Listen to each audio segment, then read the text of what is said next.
There it is I. Or is it me? Or me, myself, and I? Yes, none more, nonetheless. Anyway, I may be absent-minded, but I'm not schizophrenic. Anyway, I'm here today to do some of the weekly readings for you. Of course, they tell me I'm a little late, but I guess when you planar travel as much as I do, you get kind of confused where you are. You know, some worlds, some weeks are longer than others, and it's not that they have any more days in the week, it's just there's more hours in the day. So it all works out somehow.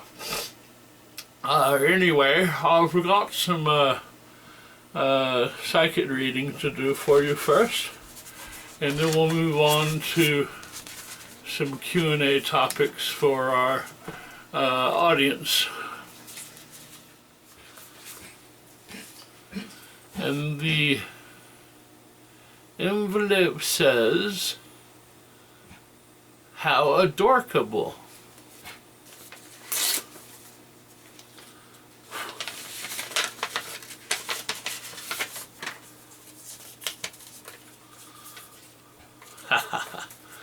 What do the other dwarves say when one of their party members wakes up in drag from a crazy tavern party? Yes, those silly dwarves. And I have the second envelope, the next envelope. A micanthrope. Let's see what this one is.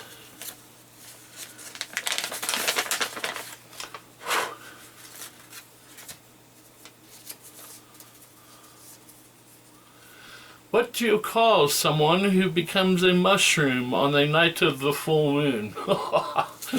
Yes. Yes. The silly people that write these things down also. And I have with me now the final envelope.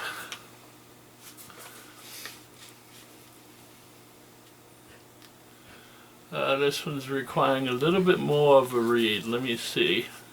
Ah, I've got it. Canned meat. Let's see what that says.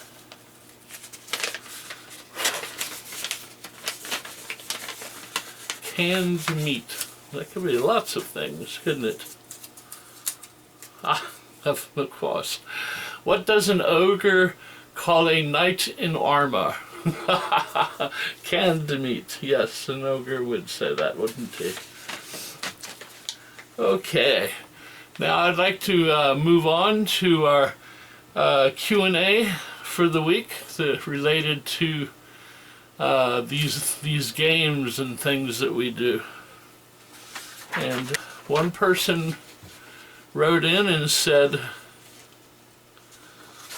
"How do you handle groups with skill checks when other players also want to jump in at the same time? For example, the player says, 'Can I investigate the camp?'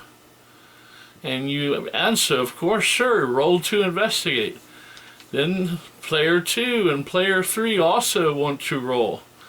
Now you have 3 different players rolling. Do you use the group roll rules from the Player's Handbook, page 175? Or do you let those with proficiency in the skill roll for a check? Or do you only allow the first player?" What do you do? Decisions. Well, in my infinite psychic power, I would say it depends on the situation. If you have 2 players who walk into a room and one wants to check something, just make the assumption that the other players would see this person searching and help him. If that's the case, I would let them all roll or allow the player with the highest proficiency roll, giving him an advantage. If there are 3 or more players in the same room, you can add their modifiers, for example. Like D20 with advantage plus whatever player number 3's modifiers are.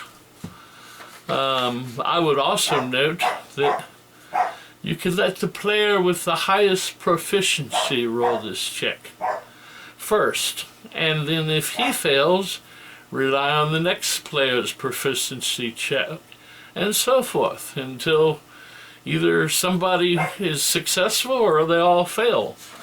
The GM should note, though, however, in the latter case, you need to check to see each time a proficiency check is rolled to see if the camp is alerted from any of the failed rolls. And ultimately, it is you, the GM, the Game Master, who is in charge.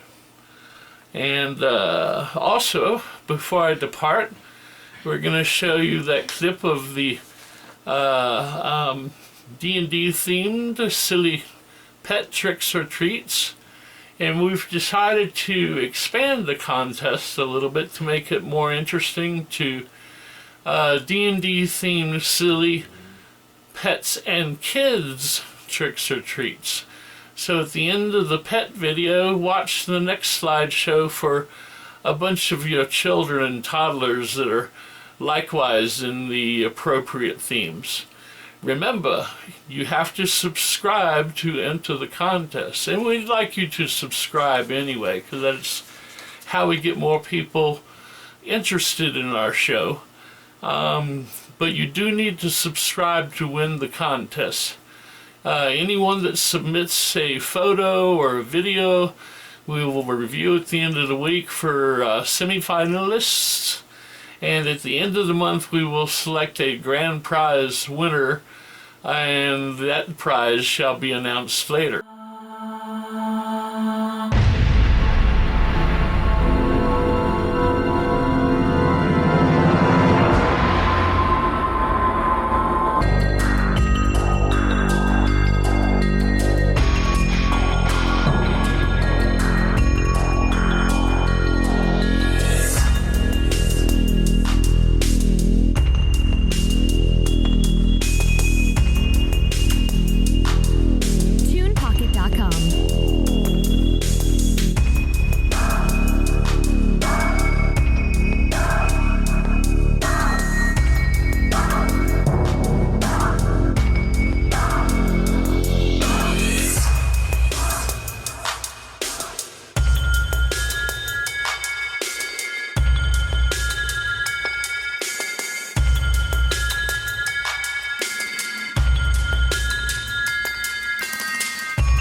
And for now, I bid you adieu, and remember, they're all out there, and they're watching.